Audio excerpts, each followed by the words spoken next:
Hi cinephiles and Siddharth Sundararajan. So Dragon one liner சொல்றதே கஷ்டம் தான் இந்த படத்துக்கு. ஏன்னா முழு பூசணிக்கா சோத்துல மறைச்சு வச்சிருக்கோம்னு சொல்ற மாதிரி வந்துட்டு இந்த படத்துக்கு அந்த ஒன்லைனரே வந்துட்டு இன்டர்மிஷன்ல தான் ரிவீல் ஆகுது. அது வரையும் வந்துட்டு மற்ற செட்டப்ஸ் தான் போய்கிட்டு இருக்கு அந்த படத்துக்கு. ஸோ அந்த வகையில வந்துட்டு ஒன்லைனர் சொல்றதே கஷ்டம் தான். அந்த ஒன்லைனர் சொன்னாலே படம் வந்துட்டு ஸ்பாயில் அப்படிங்கிறனால அதை ஸ்கிப் பண்ணிட்டு படத்தோட தீம் என்ன அப்படிங்கிறத சொல்றேன். ஆல்ரெடி இன்டர்வியூஸ்ல சொன்ன விஷயம் தான் நானும் சொல்றேன். ஸோ சக்சஸ் அப்படின்னா என்ன? 10 லட்சம் சம்பாதிக்கிறவங்களுக்கு 1 லட்சம் அதாவது 1 கோடி சம்பாதிக்கிறவங்க பெரிய ஆளா தெரிவாங்க. அதுக்கு மேல அதுன்னு போய்கிட்டே இருக்கும். But what is success? 1000 ரூபாய் சம்பாதிக்கிறவங்க சக்சஸ் கிடையாதா? அப்படிங்கிற அந்த கேள்விக்கான ஒரு டிஸ்கஷனாவோ ஒரு பதிலாவோ இருக்கும்னு சொல்லியிருந்தேன்.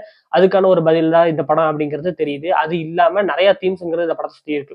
இன்னொரு வகையில பார்த்தா கர்மா. நீ வந்துட்டு ஒரு தப்பு செய்யற, அந்த தப்புக்கு வந்துட்டு நீ பின்னாடி அனுபவிப்ப அப்படிங்கிறது கர்மாங்கிறது தெரியும். ஓகேங்களா? அந்த கர்மா பேசிக்கா என்ன சொல்லுவாங்க அப்படின்னா, கொலையோ குற்றமோ ஏதோ ஒண்ணு வந்துட்டு பண்ணி அதுதான் கர்மாக்கு பேசிக்கா எல்லா படங்கள்லயும் காட்டுவாங்க.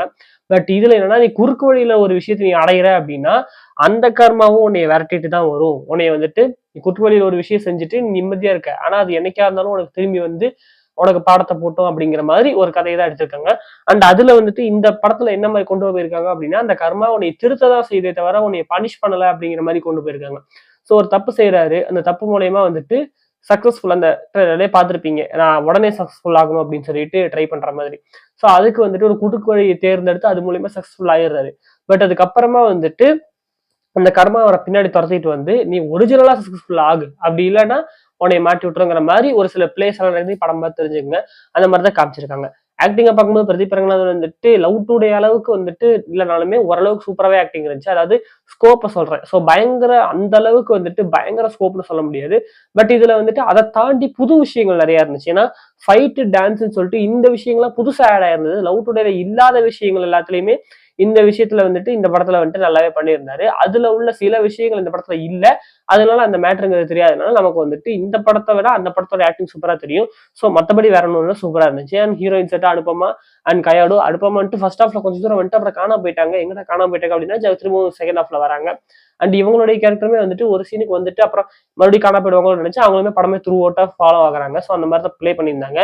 வந்துட்டு கம்மியான ஸ்கிரீன் ஸ்பேஸ் அப்படின்னா டேரக்டர்ஸ்க்கு தான் சொல்லணும். ஏன்னா மிஷ்கின் சார் வந்துட்டு ஸ்டார்டிங்ல வர அப்புறம் காணாம போயிட்டாரு, அப்புறம் இன்டர்மிஷன்ல வர அப்புறம் அப்பப்போ வராரு, அதுக்கப்புறம் கிளைமேக்ஸ்ல வராரு. ஸோ ஒரு ஒரு 40% ஆஃப் ஃபிலிம்ல வராரு. ஜிஎம் சாரோடைய ரோல் வந்துட்டு ரொம்ப கம்மி தான். அவர் அப்பப்போ வராரு, ஃபர்ஸ்ட் ஆஃப் அந்த பாதியில வராது, அப்புறம் கொஞ்சம் கொஞ்சம் அப்புறம் கிளைமேக்ஸ் சொல்லிட்டு கொஞ்சம் தான் வராங்க. கே சிவகுமார் சாரும் அப்படிதான். த்ரூ அவுட் த ஃபிலிம் இவங்க டிராவல் ஆகல. பட் கதைக்குள்ள இவங்க இருக்கதான் செய்யறாங்க. பட் அவங்களோட சீன்ஸ் அப்படிங்கிறது வந்துட்டு கேப் விட்டு வருது. எப்படி நம்ம ஹோமை கடவுளை வந்துட்டு விஜய் சேதுபதி ஒரு கேமியோவா இருந்தாலும் அவரை வந்துட்டு நடுவுல காமிச்சு அவர் முழு படத்துக்கு இருக்கிற மாதிரியே நமக்கு ஒரு ஃபீலை கொடுத்தாரோ அஸ்வத். அதே மாதிரிதான் இந்த படத்துல என்னென்ன எல்லா கேரக்டர்ஸுமே ஒரு அளவான ஸ்பேஸ் அப்படிங்கிறது இருந்தாலுமே ஒவ்வொரு சீன்ஸுக்கு முடிய அவங்களுடைய சீன்ஸுங்கிறது நடுவுல வர்றதுனால அவங்க படம் ஃபுல்லா வர மாதிரி நமக்கு ஒரு ஃபீலை கொடுத்துருது ஆட்டோமேட்டிக்கா.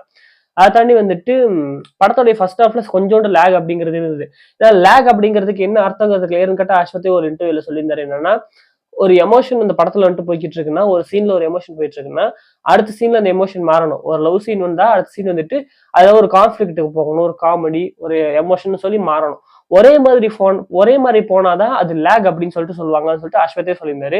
ஆக்சுவலா ஃபர்ஸ்ட் ஹாஃப்ல அதான் ஃபீல் ஆனிச்சு. ஏன்னா அவரை குறுக்கு வழியை தேர்ந்தெடுத்ததுக்கு அப்புறமா அவரோட லைஃப் சூப்பரா போய்கிட்டு இருக்கு இன்டர்மிஷன் வரையும். பட் அதோட ஸ்பேஸுங்கிறது ரொம்ப லென்த்தா இருக்கு. அதை கட் பண்ணி கொஞ்சம் ஷார்ட் பண்ணியிருந்தாங்க அப்படின்னா நல்லா இருந்திருக்கும். வழித்துணைய சாங் வரையும் என்னால தாங்க முடிஞ்சு. அதுக்கு மேல டே அப்படிங்கிற மாதிரி ஒரு ஃபீல் வந்துச்சு. சாங் முடிஞ்ச உடனே கான்ஃபிளிக்ட் போயிட்டாங்க, நல்லது. அதனாலதான் வந்துட்டு ஓகே அப்படிங்கிற மாதிரி இருந்துச்சு. லவ் டுடே படத்தோட இந்த இன்டர்மிஷன் தான் பயங்கர பேங்கரா இருக்கும். பட் இந்த படத்துல வந்துட்டு இந்த படத்தோட இன்டர்மிஷன் பேங்கர் கிடையாது. இன்டர்மிஷன் ட்விஸ்ட்ல கொண்டே முடிக்கிறாங்க, அங்கதான் பிளாட் ரிவீல் ஆகுது அப்படின்னாலுமே செகண்ட் ஹாஃப் தான் ஃபுல் பேங்கர். செகண்ட் ஹாஃப்ல தான் பல சம்பவங்கள் நடக்குது, பல ட்விஸ்ட் அண்ட் டர்ன்ஸ் எல்லாமே இருக்கு. விஜய் சித்து அர்ஷத் கான் அவங்களுடைய கேரக்டர்ஸை பொறுத்தவரையும் வந்துட்டு சொன்ன மாதிரியே அவங்களுடைய அந்த ஒரிஜினல் பாணி அப்படிங்கறத தூக்கி போட்டு அன்பாவா வெற்றியாவா அப்படியே தான் இருக்காங்க. அன்பு கேரக்டர் வந்துட்டு ஒரு யூஸ்வலான ஒரு ஃப்ரெண்டு கூடவே இருப்பார் இல்லையா, என்ன பிரச்சனை வந்தாலும் கூடவே இருக்கிற ஒரு ஃப்ரெண்ட், அந்த மாதிரி ஒரு ஃப்ரெண்டு. பட் இருந்தாலுமே வந்துட்டு இவர் மேல வந்துட்டு கொஞ்சம் வெறுப்பு இருக்கதா செய்து அவருக்கு. இவன் வந்துட்டு உருப்படாம போயிட்டானே அப்படிங்கிறது. பட் இருந்தாலுமே அந்த ஃப்ரெண்டுக்காக அவர் நிக்கிற மாதிரியே காமிச்சிருக்காங்க. ஸோ இவருமே படம் ஃபுல்லா வராரு. பட் அப்பப்ப வந்து காணா போயிட்டு அந்த மாதிரி கேரக்டரா தான் இருக்கு. ஹர்ஷத் படத்தோட ஸ்டார்டிங்ல வராது, அப்புறம் காணா போயிட்டு செகண்ட் ஹாஃப்ல தான் ரிட்டர்ன் ஆகிறாரு. அவருக்கு வேற ஒரு இன்னொரு பேர் இருக்கு. அவருக்கு வெற்றி மட்டும் ஒரு பேர் கிடையாது, இன்னொரு பேர் இருக்கு. இன்னொரு கேரக்டராவே வருவாரு. செகண்ட் ஹாஃப்ல வந்துட்டு அவருக்கு தான் அதிகமான சீன்ஸுங்கிறது நிறையவே இருந்துச்சு. ஆக்சுவலா விஜய் சேதுபதி ஃபாலோ பண்ணிட்டு இருக்கும்போது ஒரு நாள் திடீர்னு பார்த்தா அவரு ஆளை காணோம், ஏதோ ஒரு நாட்டுக்கு போயிருந்த கொரியா எங்கேயோ போயிருந்தப்ப அவரு அர்ஷத் மட்டும் இல்ல அந்த விளாக்ல. ஏன்னு கேட்டா அவர் ஷூட்டிங் போயிருக்காரு அப்படின்னு சொல்லியிருந்தாங்க. சோ இந்த படம் பார்த்ததுக்கு அப்புறமா தான் தெரியுது ஏன் அப்படின்னு சொல்லிட்டு. ஏன்னா அர்ஷத்துக்கு தான் அதிகமான சீன்ஸ் அப்படிங்கிறது இருக்கு.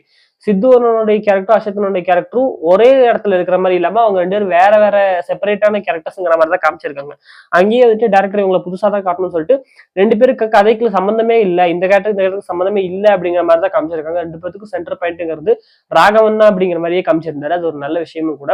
செகண்ட் ஹாஃப் ஃபுல்லுமே வந்துட்டு ஹர்ஷத் ஒரு கேரக்டர் வந்துட்டு ஃபுல்லா டிராவல் ஆகுது ராகவன் கூடவே. அதனாலேயே வந்துட்டு அந்த கேரக்டர் வந்துட்டு வெறுமனே காமெடிக்கு மட்டும் யூஸ் பண்ணாம இன்னொரு ஒரு கேரக்டர் டெவலப்மெண்ட்டுக்கும் யூஸ் பண்ணிருக்காங்க. லைட்டா வந்துட்டு இந்த டாடா படத்துல வந்துட்டு பிரதீப்புடைய கேரக்டர் இருக்கும்ல, கவின் வந்து வேலைக்கு போனதுக்கு அப்புறமா அவங்க ஒருத்தர் இருப்பாரு பிரதீப் அவருடைய பேரு. ஸோ அந்த கேரக்டர் மாதிரியே கொஞ்சம் லைட்டா தெரியுதா இருந்தது.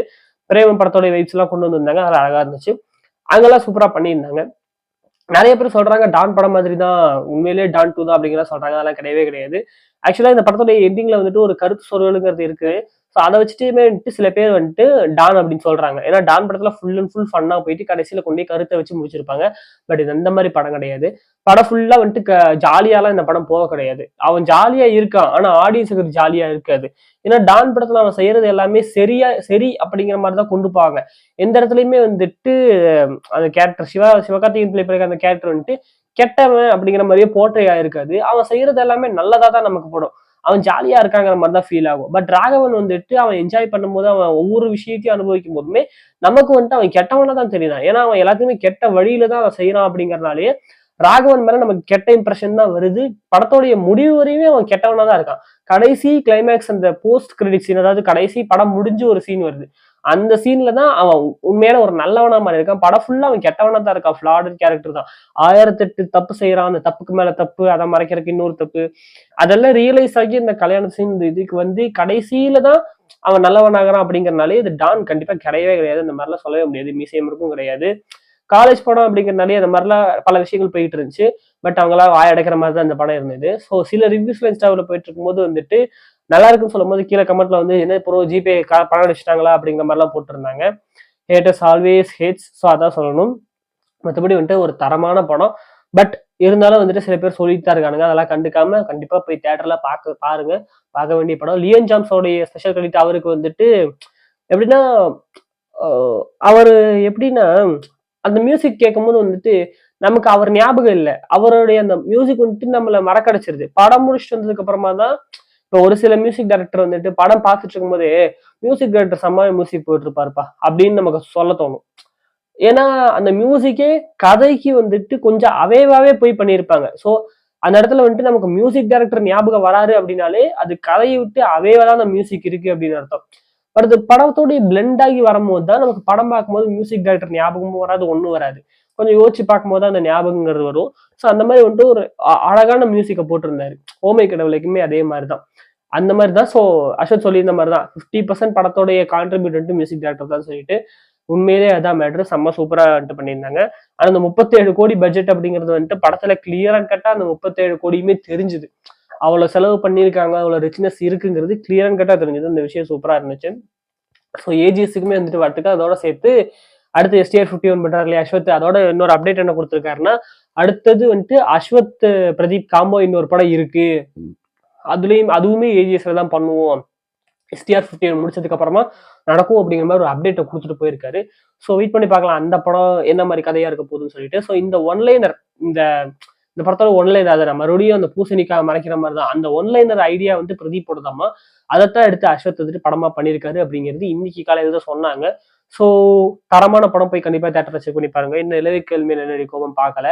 சில ரிப்போர்ட்ஸ் வந்துட்டு கொஞ்சம் மொக்கையா இருக்கு அப்படிங்கிற மாதிரிலாம் சொல்றாங்க. பார்த்துட்டு சொல்றேன். ஸோ இந்த வீடியோவில் தான். ஸோ நீங்க இந்த படத்தை போய் பாருங்க. பார்த்தவங்க உங்களோட ஒப்பீனியன்ஸ் கமெண்ட்ல சொல்லுங்க. ஸோ உங்களை நான் வந்துட்டு இன்னொரு பார்க்குறேன். அது வரைக்கும் bye from Siddharth Sundararajan. Good types only.